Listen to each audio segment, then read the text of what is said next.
Okay. Hello students, how are you guys?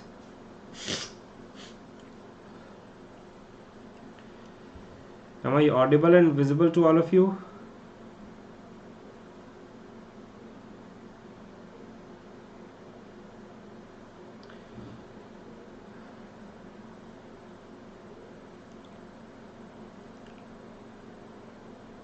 Okay. Welcome. Yashi Gupta, Anuj Singh, Aman, Balkishan. Okay, welcome to the class, guys. So, uh,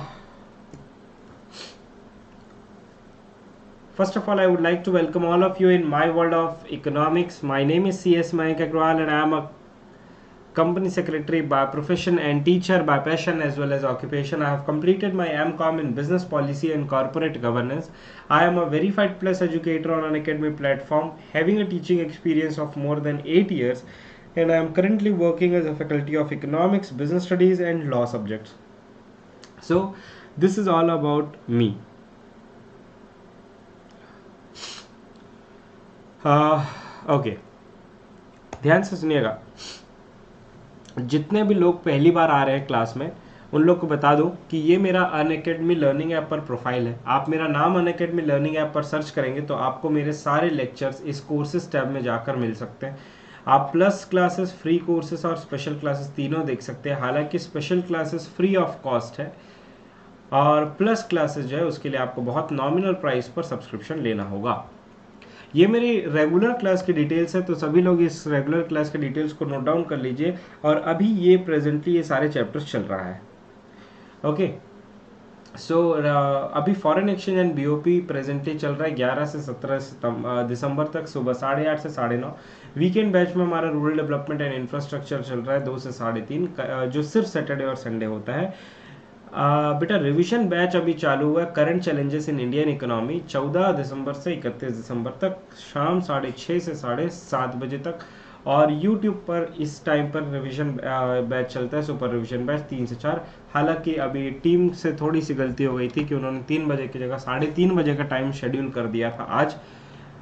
तो वो team की तरफ से थोड़ी सी गलती थी। खैर, अपन स्टार्ट करते हैं आज का सेशन। इससे पहले कि मैं आपको टॉपिक के बारे में बताऊं, जो भी मेरी स्पेशल क्लासेस चल रही जिसको आप अटेंड कर सकते हैं free of cost Unacademy learning app पर जाके, बहुत बेनिफिशियल है। जिसमें मैंने कॉम्बिनेशन रखा है, एक तो आपका जो कोर्स से रिलेटेड है that is answer writing session, जो आपको लिखना सिखाएगा कि किस तरीके से हम एग्जाम में आंसर लिखते हैं। तो हर संडे, याद रखिएगा, every Sunday at 10 AM you can attend my class on Unacademy learning app. ठीक है, तो ये अनअकैडमी लर्निंग ऐप पर होता है स्पेशल क्लास, ये फ्री ऑफ कॉस्ट आप अटेंड कर सकते हैं। दूसरा, बच्चे लोगों को प्रोजेक्ट के लिए बहुत सारी चीज़ें जाननी रहती है, तो उसी के लिए और प्रैक्टिकल नॉलेज के लिए मैंने आप लोगों को बहुत सारे क्लासेस दिए हैं ऑलरेडी। और इस मंथ मैंने 3 क्लासेस रखी है। एक 11 सितंबर को वाइट रिवोल्यूशन और अमूल केस स्टडी, जिसमें आप कोऑपरेटिव सोसाइटी का बेस जानेंगे कि किस तरीके से कोऑपरेटिव सोसाइटी बहुत बड़े लेवल पे आज काम कर रही है अमूल दूध के नाम से। उसके बाद आपका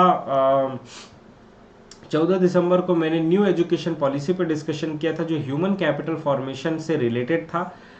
ये आपको जानना ज़रूरी है।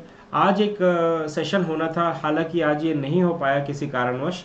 23 दिसंबर को ये सेशन होगा, जीडीपी और वी शेप रिकवरी। इसमें आप जानेंगे कि किस तरीके से जीडीपी जो आपका जीडीपी है और अभी जो -23.9% की गिरावट आई थी और उससे हम लोग इस क्वार्टर में किस तरीके से उभरे हैं, उसके बारे में मैं आपको बताऊंगा इस पर्टिकुलर सेशन में, जो होगा 23 दिसंबर को। और 22 दिसंबर को क्विज होगा बेटा इनकम डिटर्मिनेशन एंड एम्प्लॉयमेंट पे। तो जो बच्ची बोल रही थी कि सर मेंटी क्विज ले लो, वो 22 दिसंबर को 1:30 बजे क्विज के लिए आ सकते हैं। और 27 दिसंबर को answer writing session, that is her Sunday 10 AM। मैं चैट को पढ़ूंगा बेटा, 2 मिनट बस वेट कर लीजिए बस। ठीक है, जिन्होंने अभी तक अनअकैडमी का प्लस सब्सक्रिप्शन नहीं लिया वो ले सकते हैं। You can learn from your home, unlimited access to all the courses. Top educators of India is in one particular platform. You will get exhaustive syllabus of your exhaustive coverage of the syllabus, regular doubt clearing session after every 3 session, live test series, study material in the PDF form, answer writing session और mentorship and guidance, ये सारी चीज़ें आपको available होंगी। उसके अलावा कुछ और आइकॉनिक सब्सक्रिप्शन भी आपको मिलेंगे और आप उसके लिए बहुत ही नॉमिनल प्राइस पे मेरा सब्सक्रिप्शन ले सकते हो और इस पे आपको सारे सब्जेक्ट्स मिलेंगे, all subjects, all stream and all the faculties. Description box में आपके लिए एक बहुत इंपॉर्टेंट चीज दी हुई है, कैरियर क्वेस्ट। इसमें आप जान सकते हैं 20 दिसंबर को कि कितने सारे कैरियर अपॉर्चुनिटीज आपके पास अवेलेबल है आफ्टर 12th, जिसमें अपने अपने फील्ड के काफी बड़े लोग आपको गाइड करेंगे इसमें स्पेशल क्लासेस के थ्रू। लिंक जो है वो डिस्क्रिप्शन बॉक्स में दिया हुआ है, तो जरूर उसको अटेंड कीजिएगा, आपके बेनिफिट के लिए होगा वो। ठीक है, मेरा रेफरल कोड जरूर इस्तेमाल करेंगे, Mayank CS live, for getting the discount on all the courses. चलिए अब बात करते हैं आज के मेन टॉपिक के ऊपर, दैट इज पोवर्टी।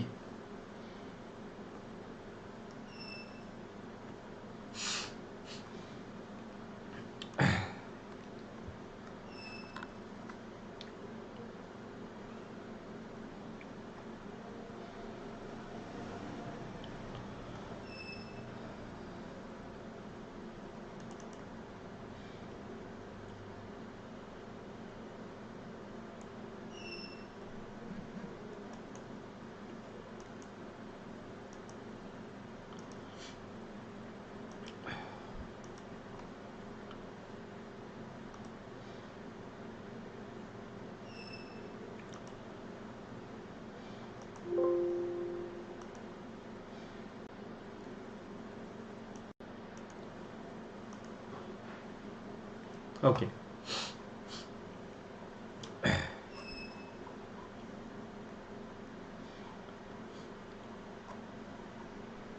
चलिए, सो गाइज जैसा कि आप लोगों को पता है कि सुपर रिवीजन बैच चल रहा है, जिसमें आज हम लोग बात करेंगे पोवर्टी की।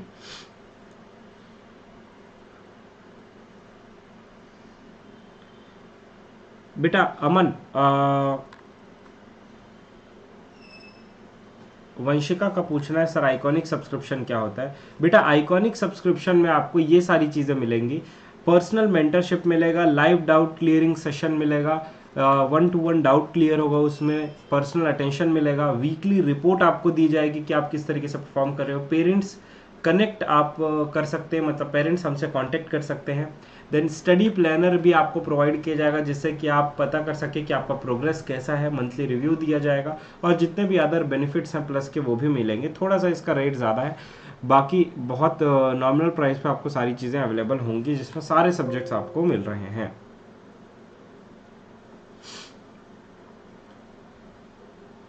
चलिए मेन मुद्दे पे आते हैं अभी, पोवर्टी के ऊपर।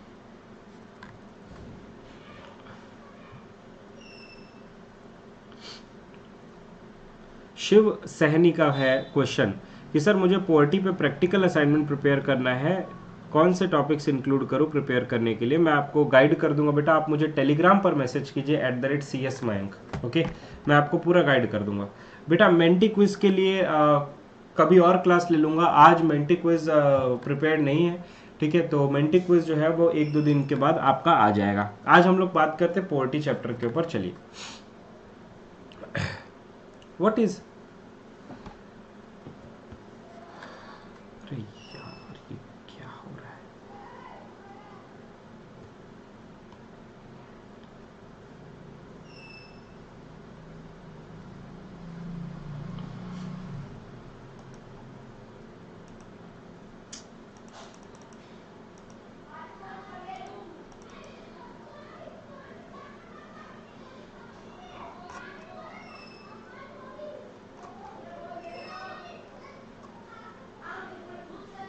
ओके चलिए बात करते हैं बेटा पोवर्टी की। What is the meaning of poverty. तो देखिए, पोवर्टी एक ऐसी सिचुएशन होती है जहां पर लोग अपनी बेसिक नेसेसिटीज फुलफिल नहीं कर पाते हैं। उदाहरण के तौर पर food, shelter, clothing, education and health, all these are considered as basic necessities. तो एक ऐसी सिचुएशन जहां पर लोग अपनी बेसिक नेसेसिटी फुलफिल नहीं कर पाते, उसको हम लोग कहते हैं पोवर्टी, उस सिचुएशन को हम लोग कहते हैं पोवर्टी। पुअर कौन कहलाता है? तो पुअर का मतलब वो पर्सन जो अपनी बेसिक नेसेसिटी फुलफिल नहीं कर पाता है। तो सिंपल से अगर मैं आपको कहूं कि अगर जो सिचुएशन होती है जिसमें हम बेसिक नेसेसिटी फुलफिल नहीं कर पाते उसको हम कहते हैं पुअर्टी, और जो पर्सन अपनी बेसिक नेसेसिटी फुलफिल नहीं कर पाता है उसको हम लोग कहते हैं पुअर। हालांकि अगर मैं बात करूं अर्बन और रूरल एरियाज की, तो अर्बन और रूरल एरियाज में पुअर जो है वो अलग अलग कैटेगरी हो सकते हैं। उदाहरण के तौर पे जैसे शहरों में अगर आप देखे जाएंगे तो पुअर पर्सन किसे बोला जाता है? जनरली जो पुश कार्ट वेंडर्स होते हैं, जैसे जो ठेले चलाते हैं। दूसरा जो स्ट्रीट कॉबलर्स होते हैं, मोची वगैरह, जिनके पास बहुत थोड़े एसेट्स होते हैं, जो जनरली कच्चे मकानों में रहते हैं, और जो एकदम गरीबों में भी गरीब होते हैं उनके पास तो घर भी नहीं होता है अर्बन एरियाज में, वो तो फुटपाथ पर सोते हैं और रेलवे स्टेशन पर सोते हैं, तो वो जो है वो पुअर की कैटेगरी में आते हैं। अगर मैं रूरल एरियाज की बात करूं तो रूरल एरियाज में generally poor means landless farmers, agricultural labourers, और ये सारे लोग जो हैं ये आते हैं जिनको 2 वक्त का खाना भी नसीब नहीं होता है। ठीक, ये चैप्टर ये चैप्टर जो है ट्राई करूंगा कि आज ही फिनिश हो जाए, ठीक है, क्योंकि सुपर रिवीजन है तो फास्ट मोड पे हम लोग सारे टॉपिक्स कवर करने की कोशिश करेंगे ना। What are the common characteristics of the poor people? एक पर्टिकुलर पर्सन को पुअर कब कहा जाएगा, क्या कैरेक्टरिस्टिक्स होना चाहिए? सबसे पहली चीज तो ये कि उनमें जो कॉमन कैरेक्टरिस्टिक्स देखने को मिलते हैं वो होता है भूख। हंगर का मतलब होता है भूख, स्टारवेशन का मतलब होता है भूख से होने वाली मौतें, माल न्यूट्रिशन का मतलब होता है कुपोषण। इसका मतलब ये होता है कि अगर किसी पर्सन को बेसिक नेसेसिटीज नहीं मिलती है, फूड नहीं मिलता है, तो इसका मतलब यह है कि वो भूखमरी से मर जाएगा। दूसरी चीज ये कि फूड तो मिल रहा है बट उसको प्रॉपर न्यूट्रिशन नहीं मिल रहा है, जिसकी वजह से उसकी जो न्यूट्रिशन जो उसकी जो बॉडी को न्यूट्रिशन चाहिए वो नहीं मिल पा रही है। Therefore hunger, starvation and malnutrition is the common characteristic of the poor people. The second one is, Aman बेटा स्टैटिस्टिक्स और जो माइक्रो इकोनॉमिक्स की क्लासेस है वो मैं लेता हूं, लेकिन अनअकैडमी लर्निंग ऐप पर लेता हूं, यूट्यूब पर मैं उसकी क्लासेस नहीं लेता हूं। Next is poor people, poor health. Obviously अगर आप को प्रॉपर फूड नहीं मिलेगा, प्रॉपर न्यूट्रिशन नहीं मिलेगा, then you will suffer bad health, आपकी तबीयत खराब होगी, आप डिसेबल हो जाओगे, आपको बहुत गंभीर बीमारियों का सामना करना पड़ सकता है। So these are the common characteristics of the poor people, that is hunger, starvation and malnutrition and poor health. अगला है लिमिटेड इकोनॉमिक अपॉर्चुनिटी। अभी क्या होता है कि चूंकि वो लोग अपनी बेसिक नेसेसिटीज फुलफिल नहीं कर पाते हैं, इस वजह से उनके पास बेसिक नेसेसिटी फुलफिल नहीं कर पाते हैं, पढ़ने के लिए उनके पास पैसे नहीं होते हैं, जिसकी वजह से उनके में बहुत ज़्यादा इलिटरेसी होती है, जिसके कारण उनको रोजगार नहीं मिल पाता है। And due to the lack of literacy poor people face the problem of unemployment, या बोल सकते कि जो पोवर्टी है, poverty is nothing but the reflection of unemployment. Because अगर आपको रोजगार नहीं मिलेगा, अगर आपको काम नहीं मिलेगा, तो आप पैसे नहीं कमा पाएंगे, अगर आप पैसे नहीं कमा पाएंगे तो आप अपनी नेसेसिटीज फुलफिल नहीं कर पाएंगे, and that will lead to poverty. Next one is debt trap. अगर मैं डेट ट्रैप की बात करूं तो इसका मतलब ये होता है कि बहुत सारे ऐसे लोग होते हैं जो गांव में रहते हैं, जिनके पास खुद की जमीन वगैरह नहीं होते हैं, तो वो बैंक से लोन नहीं ले पाते हैं, वो लोन लेते हैं मनी लेंडर से, और मनी लेंडर उनको बहुत हाई इंटरेस्ट रेट पर लोन प्रोवाइड करता है। अब एक लोन चुकाने के लिए दूसरा लोन, दूसरा लोन चुकाने के लिए तीसरा लोन, तीसरा लोन चुकाने के लिए चौथा लोन, ऐसे वो लेते रहते हैं, जिसके तहत वो एक कर्ज के जाल में फंस जाते हैं। और ये इसलिए होता है क्योंकि बहुत ज्यादा इंटरेस्ट रेट चार्ज किया जाता है उनके द्वारा। ठीक है, उसके बाद अगर मैं बात करूं next one, that is lack of electricity and water. बहुत सारे लोगों का अभी भी साफ पानी नहीं पहुंच पाती है, they do not have even access to the safe drinking water. अगर कई जगह पर आप जाओगे तो आज भी इतनी दयनीय स्थिति है कि लोग गड्ढे में भरा हुआ पानी तक पीते हैं, उनके पास साफ पीने को पानी तक नहीं है। उसके बाद अगर मैं बात करूं तो पुअर फैमिलीज की, जो पुअर पीपल होते हैं उसकी फैमिली भी बहुत बड़ी होती है, जिनके कारण उनको बहुत दिक्कतों का सामना करना पड़ता है, उनकी इकोनॉमिक कंडीशन और वर्स्ट होती चली जाती है। अब बात करते हैं what are the measures of the poverty. तो दो मेजर है, एक होता है रिलेटिव पोवर्टी और दूसरा होता है एब्सोल्यूट पोवर्टी। रिलेटिव पोवर्टी का मतलब होता है कि जब हम अपने आप को किसी दूसरे रिच पर्सन से कंपेयर करते हैं तो हम रिलेटिवली पुअर कहलाते हैं। उदाहरण के तौर पे अगर मान लीजिए कि मैं अपने आप को अंबानी से कंपेयर करूं, मुकेश अंबानी जी से कंपेयर करूं, तो मैं कहलाऊंगा कि I am relatively poor then Mukesh Ambani. तो जब एक पुअर कंट्री रिच कंट्री से कंपेयर करते हैं या एक पर्टिकुलर रीजन को दूसरे एक डेवलप्ड रीजन से कंपेयर करते हैं या एक जो लो इनकम ग्रुप का पर्सन है वो हाई इनकम ग्रुप के पर्सन से अपने आप को कंपेयर करता है, तो उसको हम लोग कहते हैं रिलेटिव पोवर्टी। दूसरा होता है एब्सोल्यूट पोवर्टी। एब्सोल्यूट पोवर्टी का मतलब होता है कि जितने भी लोग पोवर्टी लाइन से नीचे रहते हैं उनको हम लोग कहते हैं उसको हम कहते हैं एब्सोल्यूट पोवर्टी।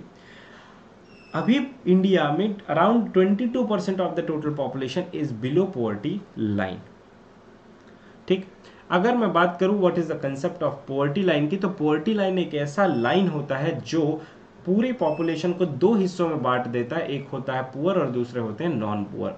पुअर का मतलब वो लोग जिनकी इनकम पोवर्टी लाइन के नीचे होती है और नॉन पुअर का वो मतलब जिनका इनकम पोवर्टी लाइन के ऊपर होता है। अगर मैं बात करूं कैसे डिटरमाइन किया जाता है पोवर्टी लाइन को, तो इसके लिए एक मेथड इस्तेमाल किया जाता है जिसको हम लोग कहते हैं monthly per capita expenditure method. So monthly per capita expenditure method is used to determine the poverty line. इसके तहत ये देखा जाता है कि कितना महीने में आपको बेसिक नेसेसिटीज की रिक्वायरमेंट है और उसके ऊपर कितना खर्चा आएगा, जो कि मिनिमम कैलोरी इनटेक के टर्म्स में क्या किया जाता है, मेजर किया जाता है। Minimum calorie intake rural person के लिए तय किया गया है 2400 कैलोरी पर पर्सन पर डे। मतलब एक आदमी को एक दिन में कम से कम 2400 कैलोरी की जरूरत पड़ती है जो गांव में रहता है, और जो शहरों में रहता है उनको 2100 कैलोरी पर पर्सन पर डे की आवश्यकता पड़ती है। और जो इतनी न्यूट्रिशन के लिए या इतना कैलोरी कमा सकता है या उतनी कंज्यूम करता है, वो हम लोग कहते हैं कि ही इज नॉट पुअर। इससे कम अगर होता है तो उसको हम लोग पुअर कंसिडर करेंगे। हाँ, अगर कोई जानबूझ के 2100 कैलोरी से कम खाता है तो हम उसको पुअर। अब जैसे क्या होता है कि शहरों में मान लीजिए लड़के लड़कियां डाइटिंग पे हैं, मैं बड़ा मोटा हो गया हूं, मैं बड़ी मोटी हो गई हूँ, चलो डाइटिंग करते हैं। तो भैया डाइटिंग कर रहे हो और 2100 कैलोरी से कम खा रहे हो तो आप पुअर कैटेगरी में नहीं आ जाओगे। पता चला आपकी इनकम है 1 लाख रुपए से ज़्यादा और आप बोल रहे हो कि मैं तो 1800 कैलोरी कंज्यूम करती हूँ तो मैं तो पुअर हो गई। नहीं, करने की इतनी कैलोरी कंज्यूम करने की एबिलिटी है कि नहीं आपके अंदर, ये मैटर करता है यहाँ पर। ये कुछ डेटा दिया हुआ है, हालांकि आपको डेटा में नहीं जाना है, मैं एक कंपैरिजन के लिए आपको यहाँ पर लेके आया हूँ डेटा। 1999-2000 में मंथली जो एक्सपेंडिचर था उतना कैलोरी इनटेक करने के लिए 328 रुपये पर पर्सन था मंथली। अर्बन के लिए 454, रूरल पीपल के लिए 816 पर पर्सन और अर्बन पीपल के लिए 1000 रुपीज पर पर्सन। अभी है ये आपको ये ध्यान में रखना है कि रूरल पीपल के लिए कितना है, 816 पर पर्सन और अर्बन एरिया के लिए 1000 पर पर्सन। सर एक बात बताइए, ये कैसे उल्टा पुल्टा डेटा दिया हुआ है कि रूरल पर्सन को ज़्यादा कैलोरी की आवश्यकता है लेकिन उसका एमपीसी जो है वो मतलब एक्सपेंडिचर जो है वो कम है, और अर्बन को ज़्यादा कैलोरी की आवश्यकता है और अर्बन को ज़्यादा कम कैलोरी की आवश्यकता है लेकिन उसका खर्चा वहाँ पर ज़्यादा दिया हुआ है। तो बेटा देखो क्या होता है, जो गांव के लोग होते हैं ना उनको फिजिकल वर्क ज्यादा करना पड़ता है। जैसे किसान होते हैं, मेनली जो रूरल एरियाज में जो लोग रहते हैं उनको किसानी ज्यादा करना होता है, और क्या बोलते हैं जो फिजिकल वर्क है उनका ज्यादा होता है, तो उनको ज्यादा कैलोरीज की आवश्यकता होती है। हम अर्बन में जो लोग होते हैं वो जनरली ऑफिस वर्क ज्यादा करते हैं, तो हमारे लोगों को जो रिक्वायरमेंट है वो थोड़ी कम होती है, एक ऑन एन एवरेज बता रहे हैं। और रूरल एरियाज में जो खर्चे हैं वो कम होते हैं, सस्ते मिलती हैं चीज़ें, तो 816 रुपये पर पर्सन रखा है। अर्बन एरियाज में थोड़ी महंगाई होती है, इस वजह से 1000 रुपये पर पर्सन रखा हुआ है। ये एक पॉवर्टी लाइन है जो मैं आप लोग को दिखाना चाहता हूं। ये पॉवर्टी लाइन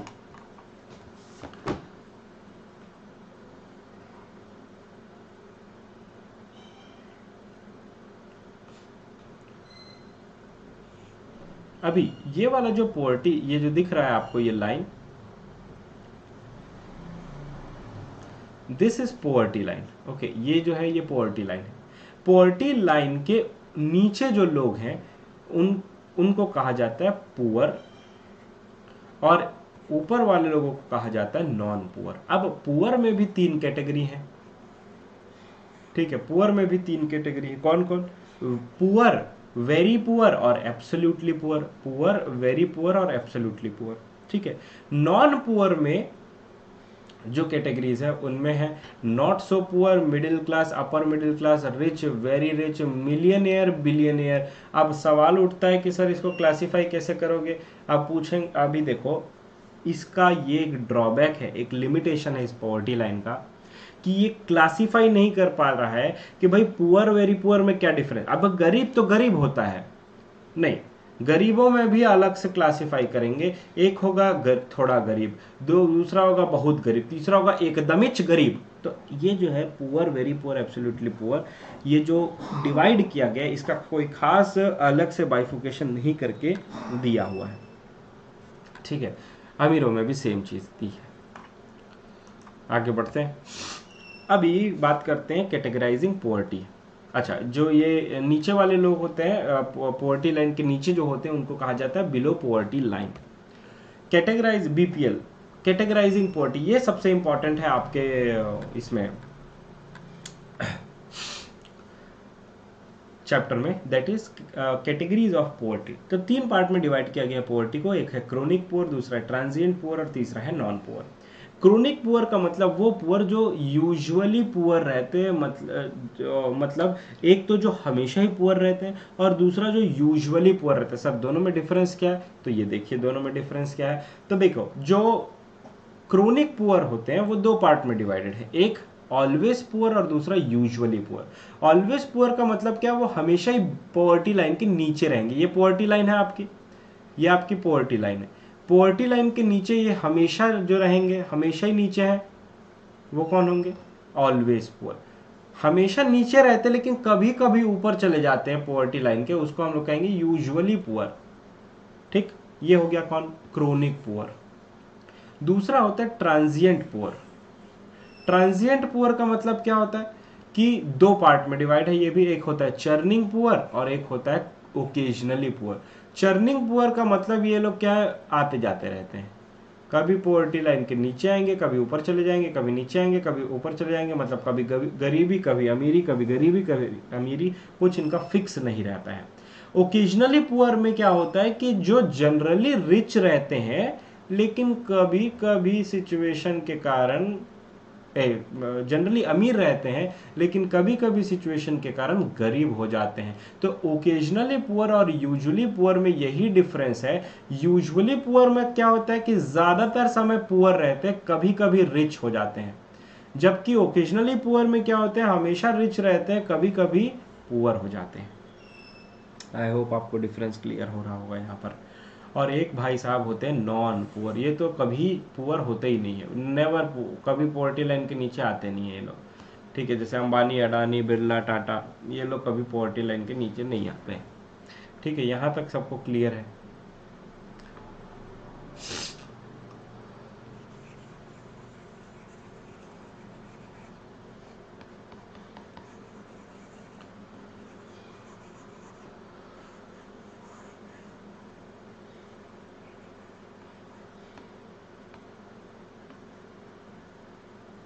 ठीक है, आगे बढ़ते हैं। अभी पॉवर्टी लाइन को क्रिटिसाइज किया गया है कई मुद्दों पर। क्या है? सबसे पहली चीज तो ये कि भाई ये जो पॉवर्टी लाइन का कंसेप्ट है, जैसा कि मैंने अभी अभी बताया आपको, कि यहाँ पर क्या हो रहा है कि यहाँ पर सारे गरीब लोगों को एक साथ आपने क्या किया, ग्रुपिंग कर दी है, ठीक है। लेकिन उसमें डिफरेंस नहीं बताया है कि भाई बहुत पुअर, थोड़ा पुअर और एकदमिच पुअर में क्या डिफरेंस है। दूसरा बहुत सारे फैक्टर्स होते हैं कंजम्पशन के अलावा भी, जैसे इनकम, एसेट्स, जो कि पॉवर्टी लाइन के साथ एसोसिएटेड होते हैं। इनकम भी है, एसेट्स भी है, हेल्थ भी है, एजुकेशन भी है, ड्रिंकिंग वाटर भी है, सैनिटेशन फैसिलिटीज़ है, ये सब कुछ आता है, लेकिन इसमें सारी चीज़ों को कंसिडर नहीं किया जाता है।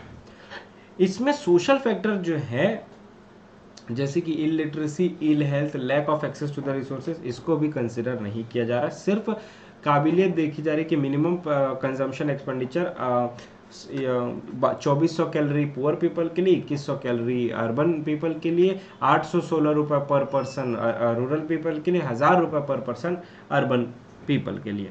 बट उसके अलावा भी बहुत सारी चीज़ें हैं, जैसे एजुकेशन हो गया, हेल्थ हो गया, रिसोर्सेज तक एक्सेसिबिलिटी हो गई, ये सब भी मैटर करता है, लेकिन इसको कंसिडर नहीं किया गया पॉवर्टी लाइन डिटरमाइन करते समय।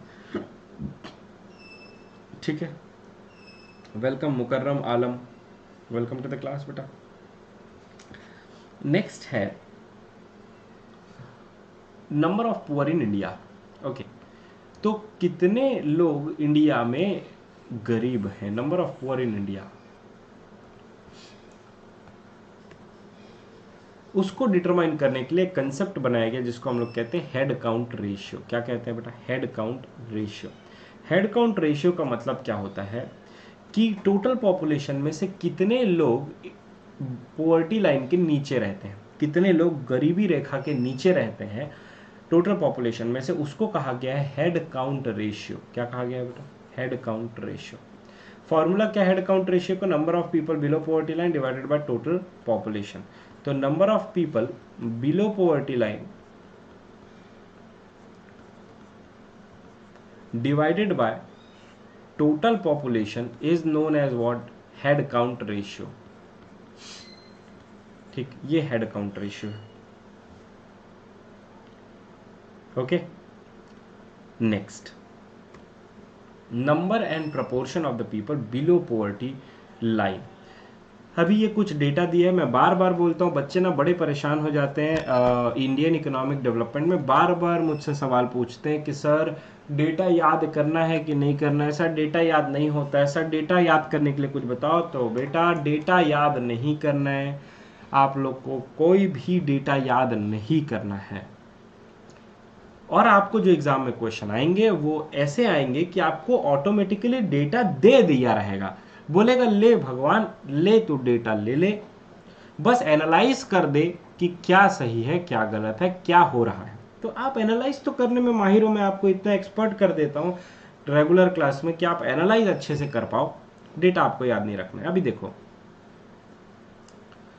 यहां पर number of people below poverty line 1973-74 में कितने थे? 320 मिलियन। 2011-12 में 270 मिलियन हो गया। मतलब जो लोगों की संख्या है बिलो पॉवर्टी लाइन में जो पहले रहते थे अब वो बढ़ गए हैं। मतलब क्या हुआ? घट गए हैं। मतलब पहले ज्यादा लोग गरीबी रेखा के नीचे रहते थे, अब थोड़े कम लोग गरीबी रेखा के नीचे रहते हैं।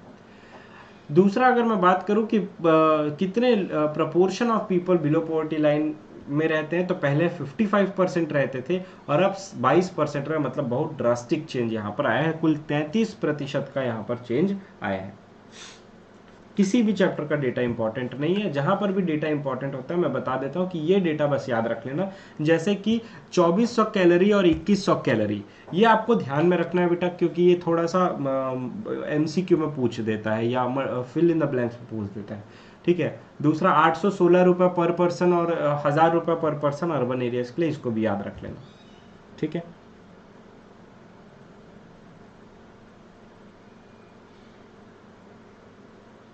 आगे, state level trends in India. अभी देखो इन स्टेट्स में जो 5 स्टेट्स है उसमें लगभग, मतलब टोटल इंडिया में जितने भी लोग हैं उनके 70% लोग इन स्टेट्स में रहते हैं। मतलब जो पूरे भारत में जितने गरीब है ना, उनमें से मैक्सिमम जो गरीब रहते हैं वो इन स्टेट्स में रहते हैं। अभी मैं आपको एक चीज बता रहा हूं, यूपी, बिहार, मध्य प्रदेश, वेस्ट बंगाल और उड़ीसा, ठीक है, अभी ये जो दिया है ना वहाँ पर डेटा 70% ऑफ इंडिया पुअर, ये आपको याद नहीं रखना है क्योंकि ये चेंज होते रहता है। जैसे कि यूपीएससी की एक बुक में पढ़ रहा था, उसमें ये दिया है 50%। मतलब कुछ बुक्स में आपको डेटा अलग मिलेगा, कुछ बुक्स में अलग मिलेगा। तो यूपीएससी का जो बुक है उसमें मैंने पढ़ा कि 50% of India poor people lives in the these states like Uttar Pradesh, Bihar, Madhya Pradesh, West Bengal and Orissa. ठीक है, तो UP, Bihar, MP, West Bengal, Orissa, ये आपको नाम याद रखना है स्टेट्स के। Following 6 states contained large section of the poor in 1973-74. हीना कुमारी, बेटा poverty, human capital formation, employment, infrastructure development, environment, ये जितने भी चैप्टर्स हैं इनका इंडिविजुअल्स वो नहीं दिया हुआ है, वेटेज नहीं दिया हुआ है, लेकिन 4 मार्क्स का क्वेश्चन आप एक्सपेक्ट कर सकते हो इस चैप्टर से।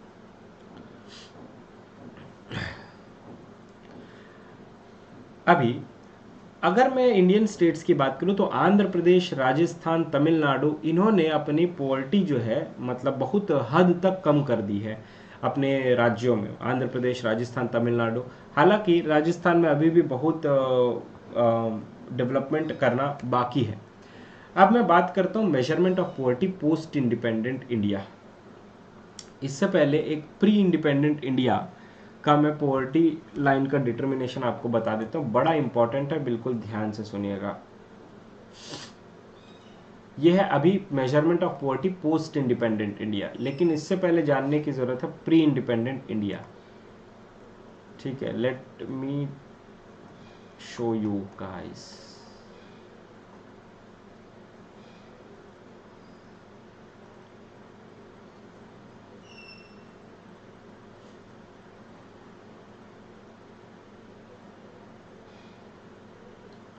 चलिए, ये बहुत बहुत इंपॉर्टेंट है ना, ये इंपॉर्टेंट है बेटा, ये इंपॉर्टेंट है, इसको ध्यान से सभी लोग इसके ऊपर गौर करेंगे बिल्कुल ध्यान से।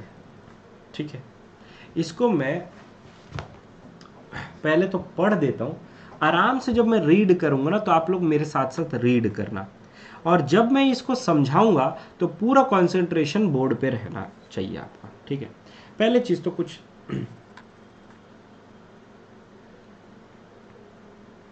पहली चीज तो ये कि कुछ थ्योरी है उसको पढ़ लेते हैं। Measurement of poverty in pre independent India. Bharat जब आज़ाद नहीं हुआ था उसके पहले किस तरीके से पॉवर्टी लाइन का डिटर्मिनेशन था। सबसे पहले ध्यान रखिएगा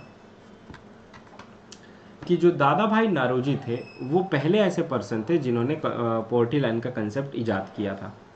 अब हुआ क्या, उन्होंने वो एक दिन बैठे, उनको लगा कि पॉवर्टी लाइन कैसे डिटरमाइन किया जाए, कैसे पता चले, कैसे एक क्राइटेरिया सेट की जाए कि भाई ये पुअर है और ये नॉन पुअर के कैटेगरी में आता है।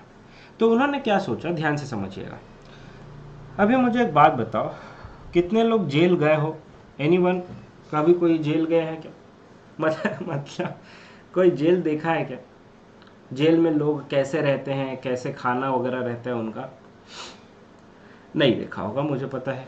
तो खैर हाँ, अभी ध्यान से समझना। दादा भाई नौरोजी ने सोचा कि उस समय जब वो एस्टिमेट कर रहे थे तो जेल में जो थी ना हालत जो कैदियों की वो बड़ी खराब थी। खराब इन द सेंस, देखो जेल में खाना उतना ही मिलता था जितना जरूरत है, उससे ज्यादा ना उससे कम, बड़ी दयनीय स्थिति थी। तो एक उन्होंने क्राइटेरिया सेट करने के लिए जेल कॉस्ट ऑफ लिविंग को पैमाना बनाया कि एक काम करते कि मान लीजिए कि एक कैदी के ऊपर जेल में मान लो कि 200 रुपए का खर्चा आ रहा है। कितने रुपए का खर्चा आ रहा है बेटा? 200 रुपए का खर्चा आ रहा है। मैंने नहीं देखा है बेटा अभी तक जेल, ठीक है अंदर से नहीं देखा, बाहर से तो देखा है, भगवान न करे कभी अंदर से देखने का मौका मिले। तो अब मैं क्या बता रहा था कि जेल कॉस्ट, हाँ, तो जो एक कैदी है मान लीजिए उसका 200 रुपए का खर्चा आता है उसके ऊपर, और उसको उतना ही खाना मिलता है जितनी उसकी ज़रूरत है। ठीक है, तो अगर दादा भाई नौरोजी उतना ही रुपया एक सेट कर देते पूरे देश की जनता के लिए कि भाई इससे अगर कोई कम कमाता है तो वो गरीब होगा, लेकिन फिर उन्होंने ये सोचा, फिर उन्होंने ध्यान से सुनना, फिर उन्होंने ये सोचा कि देखो जेल में जनरली जो लोग होते हैं वो एडल्ट होते हैं, 18 साल से ऊपर के लोग होते हैं। बच्चे जो होते हैं उनको बाल सुधार गृह में डाला जाता है, हालांकि उसको जेल अपन नहीं कंसिडर करते, जुवेनाइल उसमें जाते हैं वो। तो उन्होंने क्या किया कि बोला कि अगर एडल्ट, अगर जो जेल में कॉस्ट लगता है उसको एज इट इज अगर अप्लाई कर दिया जाए पॉवर्टी लाइन डिटर्मिनेशन में, तो ये तो गलत होगा, क्योंकि देश में तो बच्चे भी रहते हैं, ठीक। तो उन्होंने कुछ एडजस्टमेंट किया। क्या एडजस्टमेंट किया आइए समझते हैं। अभी ध्यान से सुनना, पूरा कंसंट्रेशन यहां आएगा। बड़ा कॉम्प्लिकेटेड दिया है स्टेटमेंट, लेकिन जब मैं समझा दूंगा तो क्रिस्टल क्लियर हो जाएगा। ध्यान से सुनिएगा। उन्होंने पॉवर्टी लाइन को डिटरमाइन करने के लिए, for determining the poverty line he has assumed that, उन्होंने कुछ अजम्पशन लिए, ठीक है। बच्चे मुझसे पूछते हैं कि सर ऐसा क्यों किया उन्होंने, तो भैया वो उन्होंने अज्यूम किया है। अब वो अज्यूम करके कुछ कंक्लूजन निकालने की कोशिश कर रहे थे। क्या, देखो उन्होंने क्या माना, अब मेरी बात को बिल्कुल ध्यान से सुनना। मैं इसको आपको लिख के समझाऊंगा तो ज्यादा बेहतर समझिएगा। 2 मिनट वेट करना बस, मैं ब्लैक पीपीटी यहां से ले आता हूं।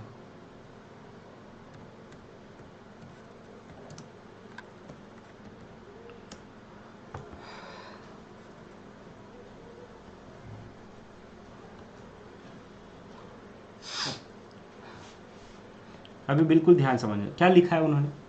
1/3 of the population consisting of the children, ध्यान से सुना बड़ा मजा आएगा। टोटल पॉपुलेशन जो है अभी देखो,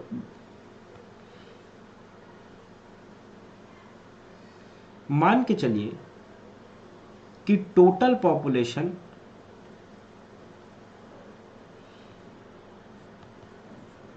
कितना हुआ, टोटल पॉपुलेशन कितना है बेटा 1, ठीक है। उसको उन्होंने क्या किया, 2 हिस्सों में बांट दिया कि टोटल पॉपुलेशन का 1/3 हिस्सा, मतलब 1/3 हिस्सा, बिल्कुल ध्यान से समझना, कहीं पर भी आप लोगों का अगर सावधानी हटी, दुर्घटना घटी, नहीं समझ में आएगा। और वापस समझाने के लिए मेरे को फिर से पूरा चार्ट बनाना पड़ेगा, तो एक बार में समझिएगा, ध्यान से सुनना एकदम। दादा भाई नौरोजी ने टोटल पॉपुलेशन को 2 हिस्सों में बांट दिया, एक चिल्ड्रन और दूसरा एडल्ट। चिल्ड्रन जो थे वो उन्होंने अज्यूम किया कि पॉपुलेशन का 1/3 चिल्ड्रन है। क्या बोला मैं, पॉपुलेशन के 1/3 जो लोग हैं वो कौन है, बच्चे हैं। तो मुझे बताइए टोटल पॉपुलेशन के 1/3 मतलब 1/3 बच्चे हैं, ठीक है।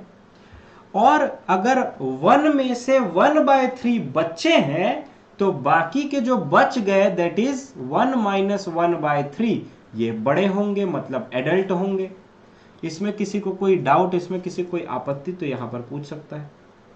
मुझे नहीं लगता इसमें किसी को कोई आपत्ति हो।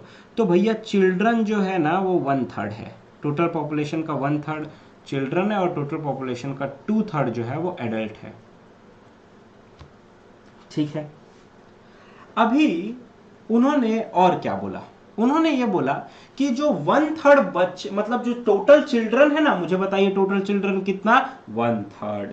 तो टोटल चिल्ड्रन के हाफ, मतलब जितने भी टोटल चिल्ड्रन, मान लीजिए टोटल चिल्ड्रन है 400, थोड़ी देर के लिए मान लेते टोटल चिल्ड्रन कितने 400, तो 400 में से जो आधे हैं ना, half of the population, half of the children, they consume very little, बहुत थोड़ा खाते हैं। जैसे कि यहां पर उन्होंने लिखा है that 1/3 of the total population consisted of children and half of them consume very little, बहुत कम। तो उन्होंने क्या किया, कंजम्पशन को बताने की कोशिश कर रहे हैं वो बेसिकली कि कितना कंजम्पशन कंसिडर किया जा रहा है। तो यहां पर देखिएगा जो 1/3 हैं टोटल चिल्ड्रन, उसके half they consume very little, मतलब लगभग नील के बराबर खा रहे हैं, मतलब कुछ खाते ही नहीं है बच्चे। ठीक ठीक है। और अच्छा, हाफ ऑफ द चिल्ड्रन तो कुछ नहीं खाते हैं, ठीक है, लेकिन बाकी हाफ ऑफ द चिल्ड्रन तो कुछ खाते होंगे ना। तो ये कैलकुलेशन बड़ा इंपॉर्टेंट है, बिल्कुल ध्यान से समझना। ये हो गया 1/3 इंटू हाफ, बाकी के आधे बच्चे। अब ये कितना खाते हैं, तो ये उतना खाते हैं, ये एडल्ट का आधा खाते हैं। मतलब मान लो कि एक एडल्ट है, वो 4 रोटी खाता है, तो जो ये जो चिल्ड्रन है, ये वाले कैटेगरी के जो चिल्ड्रन है, वो एडल्ट का आधा खाते हैं। मतलब मान लो कि एक एडल्ट 4 रोटी खाता है, तो ये लोग 2 रोटी खाएंगे। वो लोग 8 रोटी खाएंगे तो ये लोग 4 रोटी खाएंगे। वो लोग 12 रोटी खाएंगे तो ये लोग 6 रोटी खाएंगे। इस तरीके से हाफ ऑफ द, तो मान के चलिए कि एडल्ट का जो डाइट, इसको मैं अलग अलग कलर से कर देता हूं तो आपको समझने में दिक्कत नहीं होगा।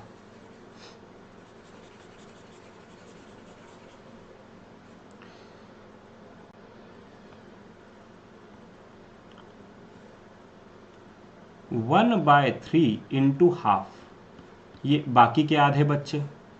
ये बाकी के आधे बच्चे कितना खाते हैं, तो ये एडल्ट जितना खाते हैं, तो मान के चलते कि एडल्ट खाता है 1, तो एडल्ट जितना खाता है उसका आधा ये सारे बच्चे खाते हैं। तो हमको ये पता चल गया कि हाफ ऑफ द चिल्ड्रन कितना खाते हैं। और रही बात इन एडल्ट की, तो ये मान लो 1 खाते हैं, ठीक है, एक हिस्सा खाते हैं, तो ये इनका हिस्सा कितना हो गया 1 इंटू कितने बच्चे हैं, कितने लोग हैं इसमें, तो 2/3 ऑफ द पॉपुलेशन। अब देखिए किस तरीके से इन्होंने इसका डेटा निकाला। बिल्कुल ये वेटेड एवरेज कंजम्पशन बोला जाता है बेटा इसको। इसको अगर देखा जाए तो इसका टोटल कितना आ रहा है, 1/3 इंटू 1/2 इंटू 0। कोई भी चीज 0 से मल्टीप्लाई होगी तो बचपन में सीखे हैं कि 0 ही होता है। प्लस ये कितना हो गया, तो ये हो गया 1/6, ये कितना हो गया बेटा 1/6 इंटू 1/2 प्लस ये बचे हुए कितने हो गए 2/3। ठीक है, तो अब इसको इन लोगों ने क्या किया है, प्लस करके निकाल दिया। तो ये हो जाएगा 0 प्लस 1/12 प्लस 2/3।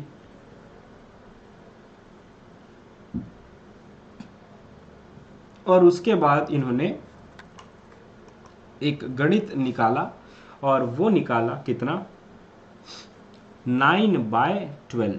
कितना निकाला बेटा 9/12, देखो 0 प्लस 1/12 प्लस 2/3, 0 प्लस 1/12 प्लस 2/3, कितना निकाला इन्होंने 9/12। आ गया आंसर। यूट्यूब पर इसका रिकॉर्डेड आ जाएगा, यस। ठीक है, तो ये कितना आ गया बेटा 9/12। अब 9/12 कितना हो गया, 3 3 9, 3 चौक 12, 3/4 ऑफ जेल कॉस्ट ऑफ लिविंग। ये मिनिमम वेट, ये वेटेड एवरेज मिनिमम रिक्वायरमेंट है। मतलब क्या कि कम से कम कितना होना चाहिए, जितना जेल में खा रहे हैं ना उसका 3/4 तो खाना ही चाहिए कम से कम, minimum requirement on an average सभी बच्चों के लिए, सभी लोगों के लिए मिनिमम रिक्वायरमेंट कितना, 3/4 ऑफ जेल cost of living. Is it clear all of you.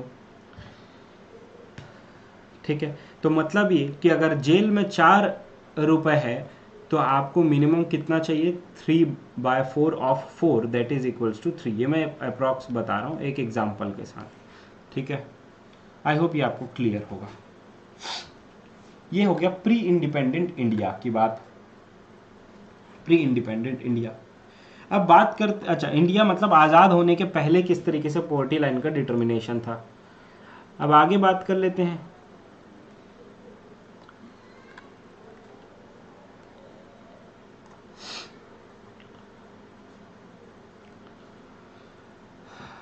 Post independent India. तो देखो पोवर्टी का मेजरमेंट इंडिया में किस तरीके से किया जाता है, अभी आजादी के बाद कैसे किया जाता है। तो यहां पर देखोगे तो पोस्ट इंडिपेंडेंट इंडिया मतलब क्या कि बहुत सारे अटेम्प्ट किए गए कि किस तरीके से नंबर ऑफ पुअर को आइडेंटिफाई किया जाए इंडिया में आजादी के बाद। तो उसके लिए 3 अलग अलग कमिटीज बनाई गई time to time. That is 1962 में स्टडी ग्रुप का फॉर्मेशन हुआ, 1979 में task force on projections of minimum need and effective demand की बात हुई, कंजम्पशन डिमांड की बात हुई, और 1989 में एक्सपर्ट ग्रुप बनाए गए। आपको इन कमिटीज के बारे में डिटेल में नहीं पढ़ना है, और ये आपको थोड़ा डेट्स बस याद रख लेना है। जैसे task force on projections of minimum need and effective consumption demand 1979 था, एक्सपर्ट ग्रुप 1989 का। आपको अनअकैडमी के टेस्ट सीरीज में इससे रिलेटेड क्वेश्चन मिलेंगे, लेकिन आपको एग्जाम में मुश्किल है इस टाइप के क्वेश्चन आ जाए, फिर भी तैयार रहिएगा, ठीक। उसके बाद ब्रिटिश रूल के बारे में थोड़ा बहुत बताया कि ब्रिटिश रूल में स्टैंडर्ड ऑफ लिविंग पर क्या प्रभाव पड़ा था। तो चैप्टर नंबर 1 में मैंने ऑलरेडी इसके बारे में डिस्कस किया हुआ है कि इंडियन इंडस्ट्रीज को पूरी तरीके से तबाह कर दिया गया था। फूड ग्रेन्स को हमारे देश से अपने देश में ले जाते थे, जिससे हमारे देश में कमी हो जाती थी। फार्मर्स के ऊपर बहुत ज़्यादा टैक्सेस लगाए जाते थे लगान के रूप में, और इस वजह से हालत बड़ी खराब थी। अब पॉवर्टी के क्या क्या कारण हो सकते हैं, तो ये तो आप इतने एक्सपर्ट हो जाओगे इसको लिखने में, खुद से लिख सकते हो कि भाई गरीबी के कारण क्या है। तो भाई गरीबी के कारण क्या हो सकते हैं, सबसे प्रमुख कारण जो मैं हमेशा बताता हूँ, हर परेशानी की जो जड़ है वो है पॉपुलेशन।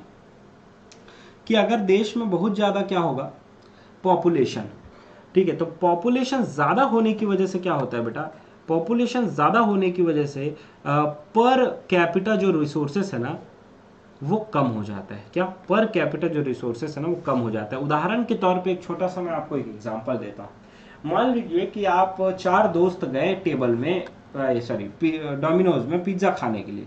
4 दोस्त डोमिनोज गए पिज्जा खाने के लिए, आप सभी लोगों ने एक ही पिज्जा मंगाया, ठीक है। अब 4 पीसेस है तो सब एक एक पीस खाएंगे उस पिज्जा के। लेकिन अब आ गए आपके 4 और दोस्त, 8 लोग आ गए, फिर और 2 दोस्त आ गए, फिर और 3 दोस्त आ गए। अब एक पिज्जा जो है, जब इतने सारे लोग हैं और एक ही पिज्जा है तो सबके हाफ में बहुत थोड़ा थोड़ा आएगा। इसको कहा जाता है लो पर कैपिटा। मतलब क्या कि जब पॉपुलेशन बढ़ते जाती है लेकिन हमारा जो जीडीपी है उस रेट से नहीं बढ़ पाता है, तो फिर वहां पर आपको पर कैपिटा में दिक्कत होती है। यही मैंने कहा ना, बाल क्वेश्चन मैंने सैंपल पेपर का एनालिसिस किया है बेटा, तो मैंने वही कहा है कि आ सकता है, आपको प्रिपेयर्ड रहना है, ठीक है। So now rapid growth of population is responsible for the problem of poverty in India. This is because with the rise in population per capita income become low. Hello Anjali. अगला कॉजेज ऑफ पोवर्टी, तो low level of economic development. चूंकि agricultural और industrial sector बहुत पिछड़ा है, इसलिए Indian economy जो है वो हाईली अंडर डेवलप्ड है। ऑब्वियसली एग्रीकल्चरल सेक्टर और इंडस्ट्रियल सेक्टर में काफ़ी सुधार की ज़रूरत है, जिस वजह से किसान जो है वो बहुत ख़राब स्थिति में है। उनकी जो इनकम है वो भी बहुत कम है, और इस वजह से उनके इनकम को बढ़ाने के लिए काफ़ी रिफॉर्म्स की ज़रूरत है जो गवर्नमेंट लेके आई है। ये उसी तरीके के रिफॉर्म्स है जिस तरीके से 1991 में लिबरलाइजेशन, प्राइवेटाइजेशन और ग्लोबलाइजेशन हुआ था। लिबरलाइजेशन, प्राइवेटाइजेशन और ग्लोबलाइजेशन जब हुआ था तो सख्त ज़रूरत थी उस लिबरलाइजेशन, प्राइवेटाइजेशन और ग्लोबलाइजेशन के लिए। तब भी पूरे देश भर में बहुत विरोध हुआ था और उस समय ज़रूरत थी। उसके बाद पॉजिटिव इम्पैक्ट दिखे इकोनॉमी में। सिमिलरली एग्रीकल्चर सेक्टर में भी सुधार की काफ़ी ज़रूरत है। बेटा 3 बजे आप आ जाया कीजिए, और मेरे अगर आपको टाइमिंग से रिलेटेड इशू हो रहा है आप प्लीज़ टेलीग्राम पे जुड़िए। मैं बार बार बच्चों को कहता हूँ कि आप लोग मेरे टेलीग्राम पर जुड़िए। टेलीग्राम आईडी है मेरा CS मयंक, और ग्रुप का लिंक आपको डिस्क्रिप्शन बॉक्स में मिल जाएगा। मैं हर क्लास में आपको लिंक प्रोवाइड कर देता हूँ बेटा, हर क्लास के पहले।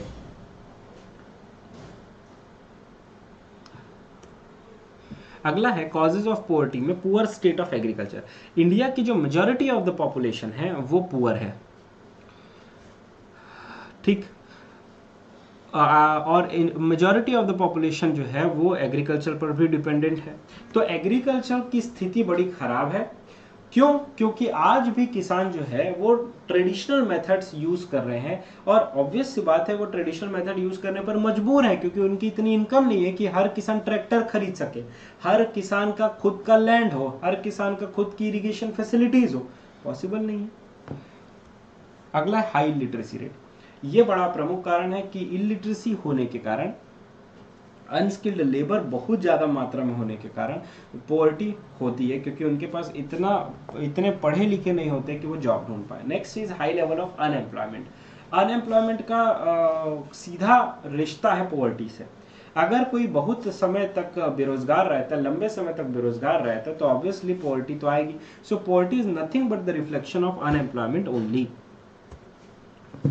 इनडेटनेस, जैसा कि मैंने बताया कि अनएम्प्लॉयमेंट के कारण होता क्या है कि आप लोन लेते हो, आप क्या बोलते हैं, हायर इंटरेस्ट रेट पे आपको लोन मिलता है, क्योंकि बैंक तो आपको लोन देगा नहीं, क्योंकि आप बेरोजगार हो, इसलिए आप मनी लेंडर्स के थ्रू लोन लेते हो। मनी लेंडर्स से अगर आप लोन लेते हो तो बहुत हाई इंटरेस्ट वो चार्ज करते हैं। Continuous rise in the debt leads to the debt trap which becomes the reason for poverty. Inequalities of income, rich becomes richer and poor becomes poorer. The gap between rich and poor gets widened. So due to inequalities of income there is a poverty. Inflation की अगर मैं बात करूं तो prices जो हैं वो continuously बढ़ते जाते हैं, जिसकी वजह से जो लो इनकम ग्रुप है उनके पास परचेजिंग पावर नहीं है कि वो खरीद सके, क्योंकि ऑब्वियस सी बात है कि जिस तेज गति से अगर महंगाई बढ़ रही है उतनी तेज गति से उनकी इनकम भी तो बढ़नी चाहिए ना। अगर इनकम की गति कम है और आपका इन्फ्लेशन की गति तेज है तो इनको पॉवर्टी की सिचुएशन फेस करनी पड़ती है। गवर्नमेंट ने क्या अप्रोच किया है? तो गवर्नमेंट के अप्रोचेस के बारे में अगर मैं बताऊं आपको तो ग्रोथ ओरिएंटेड अप्रोच है।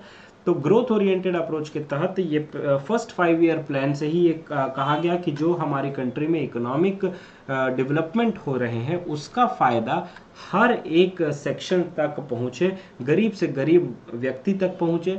और इसके लिए गवर्नमेंट ने बहुत सारे स्टेप्स उठाए, जैसे कि ग्रीन रिवॉल्यूशन 1966 में लॉन्च किया गया था। ग्रीन रिवॉल्यूशन जो है वो बहुत सारे अंडर डेवलप्ड रीजन को बेनिफिट किया, उससे किसान की प्रोडक्टिविटी बढ़ी, HYV सीड से बफर स्टॉक का मेंटेनेंस हुआ, फूड ग्रेन्स काफ़ी अधिक मात्रा में हुए, भारत जो है वो सेल्फ सफिशिएंट हुआ। लेकिन कुछ कमियां थी ग्रोथ ओरिएंटेड अप्रोच में। वो क्या कमियां थी? सबसे पहली चीज़ तो ये कि पॉपुलेशन ग्रोथ ज़्यादा होने की वजह से लो per capita income, regional disparities होने की वजह से ग्रीन रिवोल्यूशन का फायदा हर रीजन को नहीं पहुंच पाया। कुछ रीजन जहां अच्छा इंप्लीमेंटेशन हुआ वो बढ़ गए, जैसे पंजाब हरियाणा। कुछ जगह पर नहीं हो पाया ठीक से इंप्लीमेंटेशन, इसलिए वो गरीब रहेगा। तीसरा, benefits of economic growth did not trickle down to the poor, मतलब जो इकोनॉमिक ग्रोथ का जो फायदा है वो पुअरेस्ट ऑफ द पुअर तक नहीं पहुंच पाया।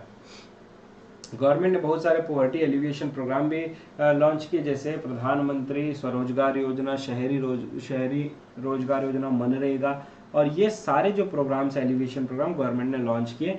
तो ये लॉन्च हुआ था थर्ड 5 ईयर प्लान से। गवर्नमेंट ने बहुत सारे प्रोग्राम चलाए हैं, अभी भी चलाती है। उसके बाद नेक्स्ट है minimum needs programme. Minimum needs programme जो है वो 5th 5 ईयर प्लान से इनिशिएट किया गया था। इसका मेन एम ये था कि किस तरीके से लोगों को बेसिक नेसेसिटीज फुलफिल कराया जाए, बेसिक नेसेसिटीज दी जाए। इसका मेन मोटिव ये था कि एम्प्लॉयमेंट अपॉर्चुनिटीज क्रिएट करना और हेल्थ और एजुकेशन में इम्प्रूवमेंट करना। इसके तहत सरकार ने मध्याह्न भोजन की योजना चलाई। जो स्कूल्स हैं, मिड डे मील स्कीम जिसको हम लोग पॉपुलरली कहते हैं, वहाँ पर बच्चों को कंपलसरी क्या दिया जाता है? एक टाइम का खाना दिया जाता है। दूसरा, पब्लिक डिस्ट्रीब्यूशन सिस्टम के तहत गरीबों तक राशन पहुंचाने के लिए राशन शॉप्स ओपन किए गए, ताकि कम से कम दाम में उनको गेहूं, चावल, केरोसिन ऑयल ये सब मिल सके। इंटीग्रेटेड चाइल्ड डेवलपमेंट स्कीम का मतलब क्या है? इस प्रोग्राम के तहत food, pre school education, immunisation और हेल्थ चेकअप, ये सारी सर्विसेज 6 साल से कम उम्र के बच्चों को प्रोवाइड की जाती है। आंगनबाड़ी केंद्र, अगर आप लोगों ने सुना होगा तो आंगनबाड़ी केंद्रों के द्वारा ये बेसिक शिक्षा जो है वो दी जाती है। ठीक है, poverty alleviation programmes in India जो है वो आप पढ़ सकते हैं। इसके ऊपर मैं बहुत ज़्यादा डिस्कशन नहीं करूँगा, क्योंकि सुपर रिवीजन बैच में सारे टॉपिक्स कवर करना मेरे लिए मुश्किल है। अगर आपको पूरा स्टडी चाहिए, पूरा डिटेल चाहिए, आंसर राइटिंग चाहिए, सब कुछ चाहिए, तो आप प्लस सब्सक्रिप्शन ले सकते हैं। बहुत नॉमिनल प्राइस पे आपको अवेलेबल हो जाएगा। ठीक है, रेट मैंने बता दिया हुआ है। सेल्फ पॉवर्टी एलिवेशन प्रोग्राम दो पार्ट में डिवाइडेड, एक है सेल्फ एम्प्लॉयमेंट और दूसरा है wage employment programmes. Self employment programmes का मतलब क्या होता है? वो प्रोग्राम्स जो सेल्फ एम्प्लॉयमेंट को प्रमोट करता है। मतलब ये कि यहाँ पे सरकार आपको रोजगार नहीं देगी, बल्कि सरकार आपको तैयार करेगी कि आप खुद को रोजगार दे सके, सेल्फ एम्प्लॉयड बन सके। सेल्फ एम्प्लॉयमेंट का फायदा ये होता है कि आप अपने अंदर स्किल डेवलप करते हो, जिससे कि आप खुद कोई बिजनेस स्टार्ट करते हो और आपके बिजनेस से कई लोगों को उसका बेनिफिट पहुंचता है। तो एक पर्सन को रोजगार देने से अच्छा है कि अगर एक पर्सन को स्वरोजगार के लिए तैयार किया जाए, तो वो एक स्वरोजगार पर्सन कई सारे लोगों को रोजगार दे सकता है। वेज एम्प्लॉयमेंट के प्रोग्राम्स के तहत बहुत सारे योजनाएं चालू की गई। एक बार मैं थोड़ा बहुत आपको बता देता हूँ। जैसे सेल्फ एम्प्लॉयमेंट प्रोग्राम्स में एक है रूरल एम्प्लॉयमेंट जनरेशन प्रोग्राम, जिसके तहत रूरल एरियाज और स्मॉल टाउन्स में सेल्फ एम्प्लॉयमेंट जनरेशन प्रोवाइड किया गया, जिसके तहत बैंक्स के थ्रू गवर्नमेंट थोड़ा लोन देती है कि स्मॉल इंडस्ट्रीज वहां पर सेटअप किए जा सके। सेल्फ एम्प्लॉयमेंट प्रोग्राम्स में एक है प्राइम मिनिस्टर्स रोजगार योजना, जिसके तहत जो एजुकेटेड अनएम्प्लॉयड है उनको फाइनेंशियल असिस्टेंस प्रोवाइड की जाती है, जिससे कि वो एम्प्लॉयमेंट जनरेट कर सके। स्वर्ण जयंती ग्राम स्वरोजगार योजना के तहत इसका मेन एम ये था कि जो सेल्फ हेल्प ग्रुप्स हैं उनको प्रमोट किया जाए, और ताकि वो एम्प्लॉयमेंट जनरेट कर सके, माइक्रो इंटरप्राइज चला सके। फिर आ जाएगा स्वर्ण जयंती ग्राम स्वरोजगार योजना। उसके बाद स्वर्ण जयंती शहरी रोजगार योजना, ये है, नाम से समझ में आ रहा है कि ये शहर के लिए है। ठीक है, उसके बाद इसका जो मेन स्कीम है वो ये है कि 75:25 है, जिसमें सेंटर जो है वो 75% इसका स्पॉन्सर करती है और 25% स्टेट गवर्नमेंट पैसा देती है। वेज एम्प्लॉयमेंट प्रोग्राम्स में आपको संपूर्ण ग्रामीण रोजगार योजना मिलेगा, जिसके तहत खाना प्लस पैसा दोनों मिलेगा as a wage. National food for work programme 100% centrally sponsored scheme है, ये भी वेज एम्प्लॉयमेंट है। इसमें जो आपको सबसे इंपॉर्टेंट मिलेगा वो मिलेगा मनरेगा। मनरेगा का मेन एम ये था कि रूरल एरियाज के हर एक हाउस होल्ड से कम एक एडल्ट मेंबर को रोजगार दिया जाए, 100 दिन का गारंटीड रोजगार दिया जाए, और इसके तहत जो ग्राम पंचायत है वो इसको प्रोवाइड करते हैं, उनके थ्रू ये प्रोवाइड किया जाता है। ये स्कीम लॉन्च हुआ था 2006 में। राइट टू वर्क प्रोवाइड करता है, 100 डेज का एम्प्लॉयमेंट प्रोवाइड करता है हर एक एडल्ट मेंबर को, जो भी रूरल हाउस होल्ड्स में हो उनको। और अगर मान लीजिए कि 15 दिन के अंदर अंदर आपको मनरेगा के तहत काम नहीं मिलता है, तो आपको आपको अनएम्प्लॉयमेंट अलाउंस मिलेगा, ठीक है, कंपनसेशन के रूप में। So I hope you guys have understood all the topics of poverty. तो ये मैंने कुछ बताया। प्रधानमंत्री जन धन योजना के बारे में अगर आपको जानना है तो कमेंट बॉक्स में ज़रूर लिखिएगा, मैं इसके ऊपर स्पेशल क्लास ज़रूर लूँगा, लेकिन अनअकैडमी लर्निंग ऐप पर। और अगर आपको कोई भी टॉपिक्स के बारे में और जानकारी चाहिए तो आप मेरे साथ टेलीग्राम पर ज़रूर जुड़िए। कुछ एक्स्ट्रा नॉलेज देने के लिए, आपके आंसर राइटिंग को बेहतर बनाने के लिए और आपको क्विज का इंटरेस्ट जगाने के लिए मैं आप लोगों के लिए बहुत सारे स्पेशल क्लास लेके आया हूँ। आप इन स्पेशल क्लास को ज़रूर अटेंड कीजिए। ये टाइमिंग है स्पेशल क्लासेस की, आप इसको नोट डाउन कर सकते हैं। 4, 6, 11, 13 और दिसंबर का स्पेशल क्लास हो चुका है। मैं एक बार फिर से रिपीट कर देता हूँ आप लोगों के लिए। तो ये वाला जो फ्री मैराथन क्लास होता है, ये जो फ्री मैराथन क्लास है, ये फ्री मैराथन क्लास आपका आंसर राइटिंग सेशन होता है बेटा। इस आंसर राइटिंग सेशन हर संडे को 10 बजे होता है। ये हर संडे आपको 10 बजे ये मिलेगी क्लास अनअकैडमी लर्निंग ऐप पर। मेरा रेफरल कोड है मयंक CS लाइव, उसको यूज़ करके आप ज्वाइन कर सकते हैं। उसके अलावा मैंने कुछ प्रैक्टिकल केस स्टडीज से रिलेटेड आप लोगों को पढ़ाने की कोशिश की है, जिससे कि आप जो बुक में पढ़ रहे हैं उसको आप देख सकें अपने प्रैक्टिकल लाइफ में कि किस तरीके से वो इम्प्लीमेंट किया जा सकता है। जिसके तहत 11 दिसंबर को मैंने वाइट रिवॉल्यूशन और अमूल केस स्टडी लिया। 14 दिसंबर को मैंने न्यू एजुकेशन पॉलिसी के बारे में बताया है। 23 दिसंबर को मैं जीडीपी और वी शेप रिकवरी के बारे में बताने वाला हूँ। ये क्लासेस जो है वो 1:30 बजे होती है। और 22 दिसंबर को बहुत इंपॉर्टेंट क्विज होगा इनकम डिटर्मिनेशन एंड एम्प्लॉयमेंट के ऊपर। टाइमिंग सब कुछ आप लोग नोट डाउन कर सकते हैं गाइस, ठीक है। और अगर आपको सब्सक्रिप्शन लेना है तो आप ले सकते हैं, बहुत नॉमिनल प्राइस पे मिल रहा है, 1 महीना, 3 महीना, 6 महीना, 12 महीना, मयंक CS लाइव। और याद रखिएगा 20 तारीख को आप लोगों के लिए कैरियर क्वेस्ट रखा गया है, जिसमें आपको एक्सपर्ट्स जो है वो कैरियर अपॉर्चुनिटी से रिलेटेड चीज़ें बताएंगे। और इसका लिंक जो है वो डिस्क्रिप्शन बॉक्स में दिया, वहाँ से जाके आप रजिस्टर कर सकते हैं। बहुत बहुत धन्यवाद आप सभी लोगों का मेरी क्लास अटेंड करने के लिए। आप रोज़ 3 बजे ज़रूर आइएगा, मेरी क्लास यूट्यूब पर इसी समय पर चलती है। कल हम लोग बात करेंगे ह्यूमन कैपिटल फॉर्मेशन की। Okay guys, so thank you so much, till then bye bye.